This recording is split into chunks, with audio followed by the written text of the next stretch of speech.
한다는 게 너무 황당한 말이니까. 그렇지만 의미는 뭐냐면은 이제 이승만 같이 뭐 뉴욕타임즈나 워싱턴 포스트나 미국의 유명한 출판사나 미국의 유명한 교회나 미국의 유명한 대학에 가서 출판 강연, 논설 이런 걸 통해서 한국이라는 나라가 있는데 일본이 한국을 강점하고 있다. 니네 미국 사람들이 이 불쌍한 한국 사람들을 도와서 독립할 수 있게 해줘야 된다. 니네 1882년에 조미수호 통상조약이라는 걸 맺어서 조선이 밑으로 오면 도와주기로 약속해놓고 니네가 안 도와줘서 일본이 우리를 먹고 있다 지금. 니네 어떻게 기독교 국가라는 하나님을 믿는 나라라는 나라가 니네 독립정신에 따라서 세웠다는 나라가 이렇게 억울한 일을 당하는 민족을 안 도와줄 수 있겠느냐 이런 얘기를 하고 다니는 거예요. 이승만이 30년 동안 미국에서. 이게 이승만의 외교 독립 노선이에요. 근데 이걸 보고 어떤 사람들은 넥타이 메고 다니면서 양식이나 먹고 놀러 다닌 거 아니냐. 우리같이 만주를 파내서 막 땅바닥에서 자고 하는 거 안 하고 풍찬노숙 안 하고 풍찬노숙은요 좀 나쁘게 얘기하면 공부 못해도 다 해요. 이승만 같이 워싱턴 포스트에 글 쓰려고 공부 못하면 못해요. 이승만은 당대 최고의 지식을 동원해서 우리나라가 억울한 일을 당하고 있고 미국과 같은 서방 국가에 하느님이 세운 정의로운 국가들이 우리나라를 해방시켜야 된다는 얘기를 가장 높은 수준에서 지적인 수준에서 가장 높게 하고 다닌 사람이에요. 근데 어떻게 이승만을 욕을 해요? 친일파라고 비난하고. 오히려 풍찬논술이 제일 쉬운 방법이에요. 공부를 하건 안 하고 가서 그냥 권총이나 한잔 구해가지고 돌아다니면서 배고프면 권총 가지고 밥 달라고 그러고 그러고 다니는 게 편한 거 아니에요? 쉽고. 그런 사람 보고 워싱턴 포스트에 글 써보라고 하세요. 못 써요. 이승만 같은 일을 하던 사람 보고는 만주에서 풍찬노숙하는 거 하라고 하면 금방 해요. 그냥 아무나 하요, 그건 다. 근데 재팬 인사이드아웃 같은 책을 누가 써요, 그때? 우리나라 사람 누가 써요? 워싱턴 포스트의 기고를 누가 할 수 있어요? 프린스턴에서 박사학위를 누가 받았어요? 이런 배경을 가지고 독립운동을 하는 게 훨씬 더 맞으면 전문적이고 고차원적인 독립운동을 한 거죠. 근데 이거를 이 무장투쟁 예찬론자들이 비아냥거려요. 맨날 민혁 끼고 호텔에서 파티한 거 아니냐. 이런 식으로 비난하는 거예요. 정말 수준 낮은 비난이에요. 거기 넘어가면 안 됩니다. 그래서 거꾸로 얘기해서 야 그럼 니네 만주에서 독립운동하는 애들 워싱턴 포스트에 글이라도 한 줄 쓸 수 있냐니.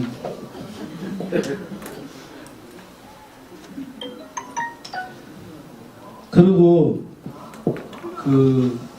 이승만이 아까 제가 설명드리다가 좀 짧게 설명드렸는데 이승만이 예컨대 하와이에서 한인 기독학교랑 여학생 학교 그다음에 또 우리나라 교회를 세워서 거기를 중심으로 해서 교민들 당대 혹은 교민 2세, 3세 막 교육하잖아요. 그래서 그 사람들이 독립운동이 필요하다는 의식을 갖게 하고 그 사람들이 독립운동에 내가 작은 돈이라도 보태야겠다고 해서 한 푼, 두 푼 모아서 몇천 불, 몇만 불을 모아가지고 예컨대 무슨 파리 강화에 가는 여비로도 쓰고 여러 가지 활동을 하죠. 이런 일을 하는 것이 아까 얘기했던 소련 공산당이나 그러니까 무장투쟁을 중시하는 사람들이 소련 공산당의 통제 하에서 일본이랑 싸운 것과 비교했을 때 나는 더 의미 있다고 생각해요. 이거는 자기가 공산주의자예요. 그러면은 그 공산주의를 실현하기 위해서 자기 힘으로 싸운 게 아니고 자기 힘으로 싸우기 위해서 자기를 도와주는 사람들을 규합하고 그 사람들로부터 자원을 얻어서 하는 게 아니고 자기의 사상적 어떤 오리엔테이션을 도와주는 중국 공산당이 있어요. 거기 가입하는 거야. 그러면 그 중국 공산당의 입장에서 일본이랑 싸우고 있어요. 일본 제국주의야. 그러면 거기서 같이 싸우는 거야. 이거 프리라이딩 하는 거예요. 자기는 사실 하는 게 없는 거야, 본인은. 소련도 일본이랑 사이가 좋을 때면서 안 싸워요. 소련이 그래서 한국 사람 중에 김일성 같이 소련 군대에 들어갔다가 소련이 일본이랑 사이가 좋으면요, 일본이 뭘 요구하냐면 니네 나라에 들어가 있는 조선 사람 중에 옛날에 만주에서 일본 군대 죽인 애들이 지금 들어가 있다. 걔네들 쳐내라 하고 얘기하는 게 유명한 자유시 참전이라는 사건이 있어요. 그 자유시 참전이라는 게 일본이랑 소련이 관계가 좋으니까 이제 소련 입장에서 일본이랑 싸우던 우리나라 사람이 소련 군대에 들어가 있으면 우리나라 사람 입장에서 마음이 편하죠. 소련이 계속 일본이랑 싸우니까 일본이랑 싸우면 돼요. 근데 사이가 좋아지면 어떻게 되냐면 일본이 요구를 해요, 소련한테. 야, 너 우리랑 친구라며. 그러면 니네 나라 군대에 있는 그 한국 애들은, 그 조선인들은 옛날에 만주에서 우리나라 일본군인 많이 죽이려고 그러던 애들인데 걔네들 좀 정리해라. 그래갖고 정리당한 게 엄청나게 많은 사람들이 이제 소련 군대로부터 맞으면 그러니까 잡혀서 깜빵에 갔다가 중앙아시아로 이주하게 되거든요. 그런 사건이 벌어지는 게 자유시 참전이라는 사건이 있어요. 그러니까 국제관계에서 소련의 적인 조직에 들어가서, 즉 중국 공산당, 소련 공산당에 들어가고 거기에 군인으로 일하는 것은 어떻게 보면 되게 쉬운 일이에요. 그냥 들어가고 나면 다 해결이 되는 거야. 그 길로 가는 것은. 이승만 같이 자기가 모든 것을 해야 되는 게 아니에요. 이승만은 미국의 어떤 조직을 이용하지 않았어요. 자기가 만들었어요. 조직을. 독립운동 단체를 만들고 그 독립운동소에 사람들을 끌어모아서 그 사람들로 하여금 1불, 2불, 10불, 20불 내게 해서 그 돈을 모아가지고 국제회의에 가서 연설하고 신문에 기부하고 책 내고 정말 힘든 일을 한 사람이에요. 근데 그 이승만은 호텔에 다니면서 여자들하고 파티를 했다 라는 식으로 비난을 하고 있는 상업화된 비난이 퍼져서 지금 엄청나게 위력을 발휘하고 있는데 이게 정말 깨부숴야 될 그 선전성술인 것 같아요.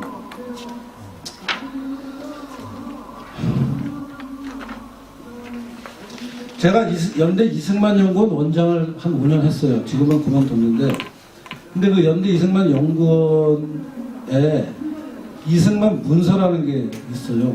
이승만 문서를 여러분이 좀 알아야 되는데, 옛날에는 그 홈페이지에 그걸 다 설명하는 그 텍스트와 자료들이 있었는데, 제가 원장을 그만두고 다음번 원장이 되면서 무슨 일이 있었는지 그 홈페이지를 다 없애가지고 지금은 인터넷에서 볼 수가 없는데,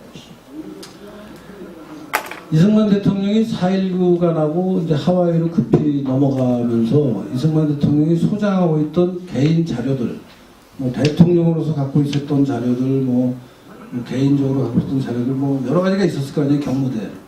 이거를 그 당시 그 양아들로, 그 양녕대군파에서 양아들로 삼은 이인수 박사가 이제 4.19로 대통령 내외는 하와이로 가 있으니까 본인이 가서 그 문서들을 챙겼어요. 야, 이건 우리 아버지 문서니까 내가 챙겨야겠다. 그러니까 그 당시는 대통령 기록물 관리에 관한 무슨 뭐 이런 게 없으니까, 아, 그럼 니네 아버지 건데 가져가는 이래가지고 이제 그걸 가지고 나와서, 그게 근데 문서의 뭐 어떤 그 규모가 사실 개인이 관리하는 수준을 넘어서 엄청나게 커요. 많고 문서가.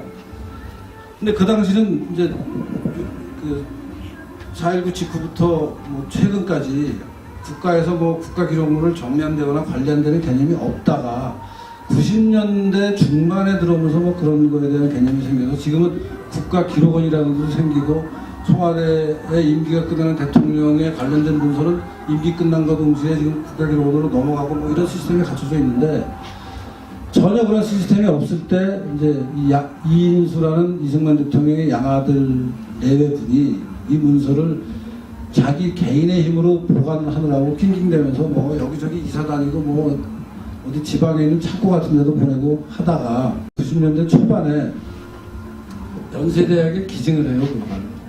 그래서 연세대학에 이인수 박사가 기증한 이승만 문서가 들어오면서 그때 이제 뜻 있는 분이 또 지금 연세대 이승만 연구원이 부암동에 서울미술관이라는 데가 있는데 혹시 아는 분이 있는지 모르지만 그 서울미술관 바로 뒤에 있어요. 석파동 그쪽에. 네, 석파동인데 그 집이 지금 시가로 단독 저택이었는데 지금 시가는 한 400억 된다고 알고 있어요. 기증할 때는 200억이었는데 그 사이에 또 이제 값이 올라서 그 400억 대는 또 집을 이승만 대통령 연구를 위해서 써달라고 기증한 분이 있고, 그래서 이제 문서와 공간이 생겨서 이 문서와 공간을 제공한 사람이 중앙일보 홍석현 회장을 찾아갔어요. 그때 중앙일보 홍석현 회장의 아버지가 홍진기라는 분인데 이승만 대통령 때 내무부 장관을 한 사람이에요. 그래서 이제 그런 인연을 가지고 홍석현을 찾아가서 우리가 이런 문서와 이런 저택을 연세대학교 기증해서 이승만 연구를 하게 하려고 그러는데 돈이 없다. 그러니까 당신이 돈을 좀 내라 그랬더니 홍석현 씨가 나는 돈이 없고 우리 외삼촌인 이건희가 돈이 있다. 그래서 이건희한테 얘기를 해서 50억을 받았어요.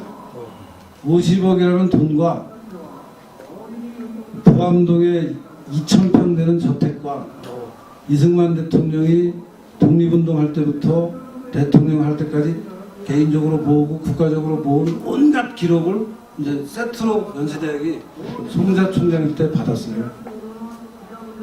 그래가지고 이제 그걸 정리를 해야 되고 그 정리가 지금도 아직 진행되고 있지만 그 사이에 많이 되기도 했는데 이제 그 50억이 이제 지금은 물론 지금도 큰 돈이지만 옛날에는 그래도 이자가 좀 나와서 원금은 안 까먹고 이자만 가지고 했는데 이제는 이자가 이제 거의 없으니까 손가락 빨고 있어요. 원금을 깨야 되냐 말아야 되냐 고민하고 있고요 지금. 그 다음에 그 문서가 엄청나게 방대해요. 그래서 그 방대한 문서를 정리하는 작업을 저도 좀 했고 제 앞에 여러 다른 원장들도 했는데 그 중에 그 이승만 일기라는 게 있어요. 이승만 대통령이 일기를 썼어요. 저쪽에 한번 보세요. 그 3페이지, 네, 3페이지 위에 1904년부터 1944년, 그러니까 사실은 1904년부터 1934년, 그리고 10년이 비고 44년, 그렇게 31년간의 일기가 있어요. 이승만 대통령이 직접 손으로 쓰는 경우도 있고 본인이 뭔가 손으로 쓴 걸 아마도 프란체스카가 타이핑해 준 것도 있고 프란체스카랑 결혼하기 전에는 누군가 타이핑한 거야. 그래서 타이핑 되기도 하고 핸드라이팅이 되기도 하고 해서 그 이승만 자기가 이름을 그렇게 붙였어요. 로그북이라고. 로그북이 그냥 영어로 일반 그거면 항해일지거든요. 로그북. 그 항해일지라는 제목을 붙여서 로그북이라는 제목을 붙여서 이승만 대통령이 일기 쓴 게 있는데 사실 이승만 연구하는데 가장 1차적인 사료로 제일 중요한 사료였는데 이 일기가 이제 한 2년 전에 제가 연대 이승만 연구원장을 하면서 그때 대한민국 역사박물관이라고 광화문에 있는 기관이 있잖아요. 거기랑 같이 이제 거기서 돈을 좀 지원하고 해서 이승만 일기라는 걸 출판을 했어요. 그래서 거기에 이제 그런 식으로 그 아까 얘기한 이승만 문서라는 거에 보면은 엄청나게 많은 자료와 엄청나게 중요한 그 당시 상황을 이해하는데 결정적인 문서들이 많이 있는데 그걸 앞으로 전부 깨끗하게 정리해서 관심 있는 사람 누구나가 접근할 수 있는 자료로 만들어야 되는데 이 얘기 한 지가 벌써 연대에 온 게 92년이니까 지금 한 25년 됐어요. 아직도 못하고 있어요. 근데 이게 참 묘한 게요. 아예 그때 국가기록원에 줬으면 됐을 거예요. 근데 그때는 국가기록원이 없었어요. 근데 이제 연대에 왔어요. 나중에 국가기록원이 생겼어. 이제 이인수 박사님은 국가기록원에 이걸 요새 사가요, 그걸 국가기록원이. 팔면 좋았을 텐데 하는 생각을 하시는 것 같아요. 왜냐하면 연대는 그냥 공으로 받았거든요. 근데 이제 지금은 국가기록원에 중요한 우리나라 현대사하고 관련된 자료를 제공하면 국가기록원이 돈 주고 사야지. 그러니까 연대가 팔면 되죠. 근데 연대도 자존심 있어서 안 팔아요. 그러니까 이상하게 얽히고 설켜서 그러니까 연구만 안 되고 있어요. 지금 딱 가둬놓고 문 딱 닫아놓고 아무도 못 받아 지금.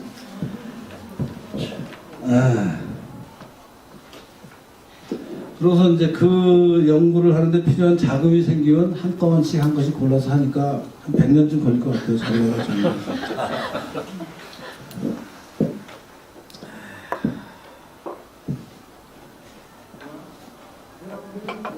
그래서 제가 일기랑 그 다음에 청일전기라는 책도 있어요. 청일전기라는 책이 청일전쟁에 관한 기록인데, 청일전쟁은 대충 아시겠지만 이제 우리나라가 식민지로 가는데 결정적인 어떤 상황을 만들어내는 전쟁이에요. 일본이 청나라를 패배시키고 우리나라의 종주권을 행사하기 시작하게 되는 게 청일전쟁이고, 그래서 이승만 대통령이 그때 감옥에 있으면서, 한성 감옥에 있으면서 청일전쟁이라는 게 어떤 전쟁이고 왜 일어났으며 이게 일어나서 일본이 이긴 결과가 앞으로 어떤 영향을 미칠 건지를 우리 국민이 알아야 된다. 고 해서 감옥에서 참 힘들게 쓴 책인데, 이것도 우리가 갖고 있던 사료 중에 하나예요. 이승만 연구원이 이거를 이제 요새 말로 번역해서 여기 뒤에 계시는 우리 김용삼, 저, 그다음에 또 김효선 세 사람이 번역을 해서 출판을 했어요. 청일전쟁이라는 책 이름으로.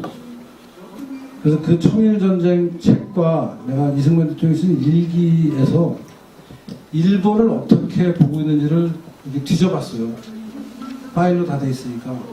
그랬더니 이승만 대통령이 일본에 대해서 한 말인데, 이승만 대통령이 친일파면은, 만약에 이승만 대통령을 공격하는 사람들이 얘기하는 것처럼 이승만 대통령이 친일파면은 거기 뭐라고 나올 거 아니에요. 일본이 좋다든가, 사쿠라가 좋다든가, 전부 일본 욕하는 것만 나오더라고요. 그 아주 인상적인 대목 하나만 제가 읽어드릴게요. 같이 한번 읽어요. 3페이지 가운데 문단이에요.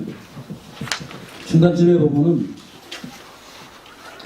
1917년 출판된 청일전기 서문에서 이승만이 한 말이에요.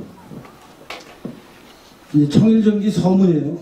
1917년 우리나라가 이미 일본의 식민지가 된 후죠. 이게 하와이에서 출판됩니다. 원고는 깜빵에서 쓰고, 만일 한인들이 오늘날 유구국, 오키나와 이나 대만, 타이완 인종들의 지위를 차지하고 말 것 같으면 이 전쟁, 즉 청일전쟁의 역사를 알아도 쓸데없고 오히려 모르는 것이 나을 터이지만, 우리는 결단코 그렇지 아니하여, 여기 레토릭이 아주 나는 정말 눈이 확 떠지더라고요. 태평양이 마르고 히말라야가 평지가 될지라도 우리 대조선 독립은 우리 한인의 손으로 회복하고야 말 터인즉, 우리 한인이 갑오전쟁, 청일전쟁이 갑오년에 일어나서 갑오전쟁이라고도 해요. 갑오전쟁의 역사를 모르고 지낼 수는 없다. 그래서 내가 이 책을 쓴다. 이런 말을 한 사람이에요. 근데 어떻게 이승만이 친일파야. 지금 태평양이 마르고 히말라야가 평지가 돼도 일본하고 싸우자고 하는 사람인데, 유구국이 오키나와는 일본에 편입이 됐잖아요. 그러니까 저렇게 망할 나라의 국민이 될 것 같으면 독립의식을 가질 필요가 없다. 대만도 이미 중국으로 편입돼. 대만도 원래 옛날에 독립국이었어요. 이게 중국으로 이제 잡혀 들어간 거죠. 그걸 보고 대만이 중국의 일부가 돼서 행복하게 사는데 불쌍하다 쟤네들, 이런 얘기 하는 거죠.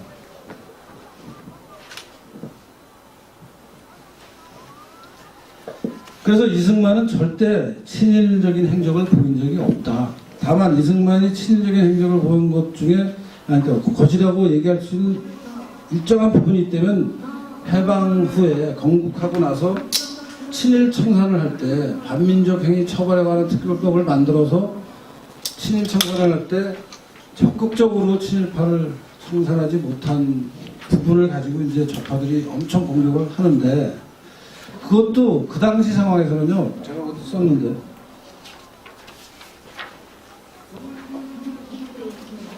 네, 2페이지 한번 보시면, 2페이지 마지막 문단입니다. 48년 새로 탄생한 국가의 건설을 주도해야 하는 건국 대통령 이승만으로서는 이미 사라진 적 일본을 따랐던 친일파를 정리하는 일, 이게 이제 좌파들이 계속 얘기하는 친일청산이 얼마나 중요한 일인지 아느냐라고 한 건데, 그 당시 이승만 입장에서 이미 사라진 적 일본을 추종한 친일파 때려잡는 일과 새로 등장한 적 북한을 따르는 공산 세력을 상대로 투쟁하는, 종북 세력을 상대로 투쟁하는 일 중에서 무엇이 더 이승만의 프라이어티를 차지했겠느냐 하는 걸 따져보면은 당연히 공산당이랑 싸우는 거예요. 이승만으로서는. 그럴 수밖에 없어요. 일본은 이제 망했어요. 그 망한 일본한테 우리가 한이 남아 있었겠죠. 그래서 일본 놈 따르던 애들 좀 손 좀 봐야겠다 하는 생각을 하고 있는데, 공산당이 쳐들어오고 공산당이 남한 전체를 적화하려고 하고 남노당이 난리를 치고 있고, 여순 반란 사건, 대구 폭동, 제주 사선 이걸 일으키면서 지리산에 들어가서 빨치산하면서 남한 사람을 죽여대고 있는데, 이때 친일청산하느라고 공산당 내버려두면 잘하는 거냐? 오히려 이승만의 선택은 당연히 공산당하고 싸워야 되는 거고, 친일한 사람들 중에 공산당 때려잡는 기술을 가진 사람들이 많이 있어요. 그게 친일경찰이라고 불리는, 소위 친일경찰이라고 불리는 사람들이 일제 때 경찰에 종사하면서 공산당하고 싸워야 사람들이, 파시즘과 공산주의 천적이니까 서로 간에. 그래서 공산당 세포의 증거를 채취하는 능력이 굉장히 뛰어나요, 사람들이. 그러니까 이제 증거 수집하고 공산당 조직이 어떻게 활동하고 지하에서 어떤 짓을 하고 다니고 이걸 아니까 이승만 입장에서는 그 당시에 그 이제 우리나라 새로 생긴 경찰에 그런 일본에서 일하던 경찰 세력이 남아있는 거를 일부 좌파들은 다 쟤네들 잘라내라 그러는데 안 잘라요, 이승만이. 그게 이제 그래서 소위 말하는 친일경찰이라고 불리는 사람들이 있는데, 이승만은 친일경찰이 갖고 있는 공산당과의 싸움의 노하우가 필요한 거예요. 왜냐하면 그 사람들이라도 있어야 이 공산당 세력이 남한을 전부 적화시키는 작업을 막을 수 있으니까. 그럼 누구 손을 들어주느냐? 당연히 이 반공투쟁을 하는 사람들 손을 들어줄 수밖에 없는 상황이니까, 이제 요새 와서 그런 상황이 다 지난 다음에 요새 와서 보면은 이승만은 왜 이렇게 친일 청산을 적극적으로 하지 않았느냐 하는 얘기를 일부에서 하는 거죠. 누가 하냐? 좌파들이에요. 좌파들이 뭔데? 공산주의자들. 이승만이 공산주의를 때려잡아서 좌파들, 이승만을 정말 너무 미워해요. 이승만만 없었으면 우리나라는 적화통일이 돼서 우리가 원하는 이데올로기가 세상을 지배하고 있는데, 이승만 때문에 안 된 거예요. 그 좌파 후예들이 지금 버젓이 정치권에 나와서 난리를 치고 있는 거예요. 야당 국회의원이 돼가지고 지금 문재인을 대통령으로 만든 게 지금 일주일 전이잖아요. 열흘 전인가?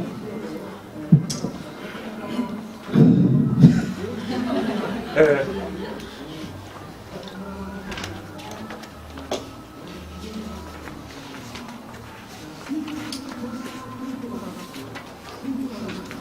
그 다음에 이승만 대통령에 대해서 부정적인 그 얘기들을 하고 있는 그 뿌리가 굉장히 길어요.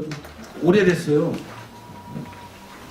그거를 좀 여러분이 알아야 나중에 저 이승만하고 관련된 여러 가지 얘기를 하는데, 우선 제일 역설적인 게요, 공부를 하다 보면 이승만과 같이 그 한성 감옥에 옥중 동지 생활을 하던 사람들이 나중에 많은 경우 이승만의 적으로 돌아서요. 그 대표적인 사람이 박용만, 김영구 두 사람인데, 이 사람들이 1900년에서 1905년까지 이승만이 깜빵에 있을 때 깜빵 동지들이에요. 그리고 그때 이승만이 쓴 책을, 예컨대 뭡니까, 독립정신이라는 원고를 이승만이 쓴 거를 박용만이 밀반입해서 깜빵에서 몰래 갖고 나와서 LA로 갖고 와서 LA에 출판해줘요. 박용만과 이승만은 엄청 가까운 사이, 형제 같은 사이였어요. 김영구하고 마찬가지로. 근데 이 사람들이 나중에 이제 이승만한테 칼을 꽂는 역할을 하는데, 4페이지 보세요. 4페이지 밑에서 두 번째입니다. 다만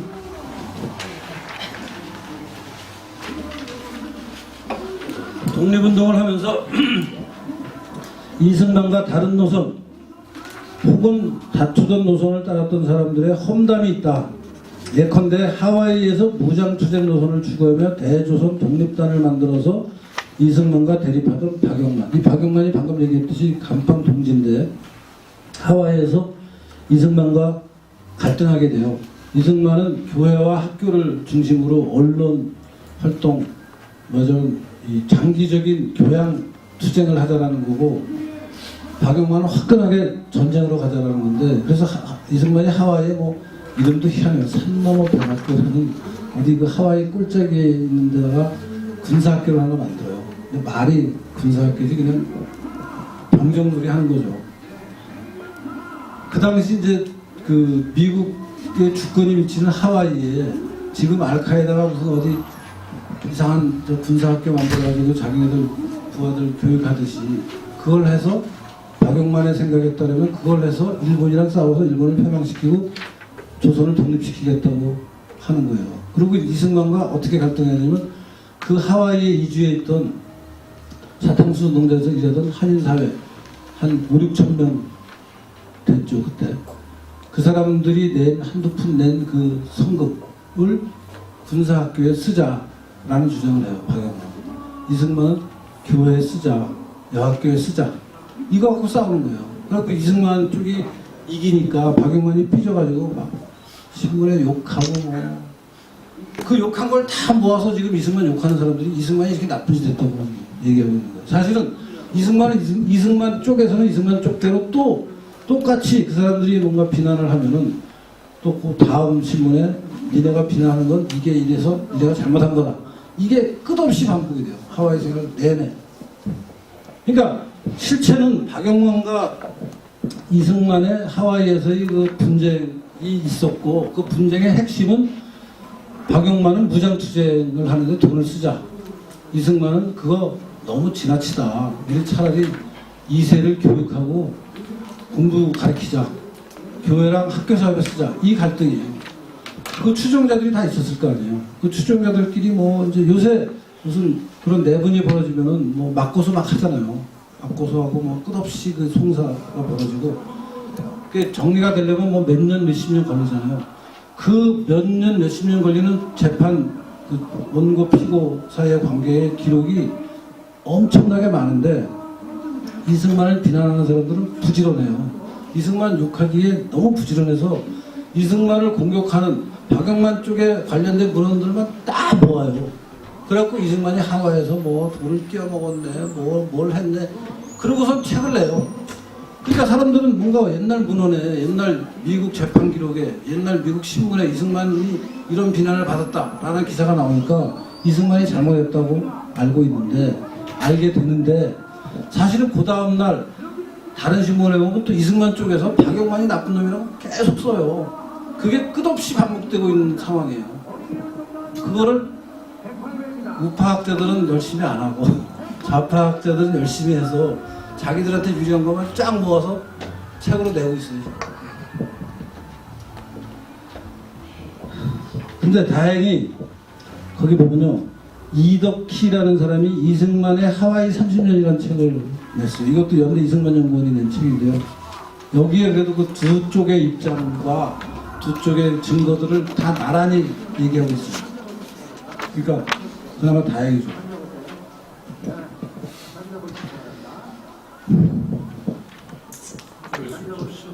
네. 마무리하겠습니다. 그 다음에 4페이지랑 5페이지에도 이승만을 욕하는 책들의 대표적인 걸 제가 넣어놨는데요. 좀 전문적입니다. 사실 이거는 뭐 대학원에 와서 논문 쓸 때나 봐야 될 책들인데 거기 보면 이제 이승만을 비난하는 스토리가 어떻게 시작이 되냐 하면요. 아까 얘기한 대로 박영만이 전형적인 예예요. 이승만과 당대에 같이 활동한 사람이에요. 근데 노선이 달라요. 근데 그 박영만을 좌파들이 따라요. 또 다른 맥락에서 김영구라는 사람이 있어요. 김영구가 이승만이랑 나중에 싸워요. 그럼 그 이승만과 싸웠다는 이유로 김영구가 낸 기록들을 좌파들이 또 책으로 만들어요. 그런 게 쭉 내려와서 지금 거의 100년 동안 좌파들 계보에 이승만 욕하는 책에 계보가 쌓여 있어요, 지금. 근데 그동안 이승만을 편드는 사람들은 아무도 이런 작업을 안 하다가 최근에 아까 얘기한 대로 연대 이승만 연구원이 쓰고 나서부터 그나마 조금씩 나오고 있어요, 지금. 그러니까 그리고 이제 뭐 근현대사 논쟁에서 이제 좌파 교과서 같은 게 문제가 되고 그러면서 이승만의 어떤 법적, 도덕적, 정치적 정당성은 그럼 어디서 찾아야 되는 거냐 하는 것에 관심 있는 사람들이 요새 연구를 해서 예컨대 이영호 교수님이나 전하, 김영삼 편집장이나 우리 김하원 선생님이나 이런 사람들이 이제 시작해서 연구를 해서 조금씩 많이 최근에는 오히려 최근 거꾸로 10년, 5년을 따지면 우파 측에도 많아요. 이승만이 잘했다라는 책이 최근 5년에는 분명히 많은 것 같아요. 근데 누적된 걸로 보면은 이 사람들은 100년 넘게 지속적으로 이승만 욕을 해와서, 그리고 그 뿌리가 이런 책들이에요. 내가 5페이지에 다 써놨는데요. 여러 가지 하여튼 그 이승만을 욕하는 책들의 뿌리를 여러분이 알 수 있게 해드렸고요.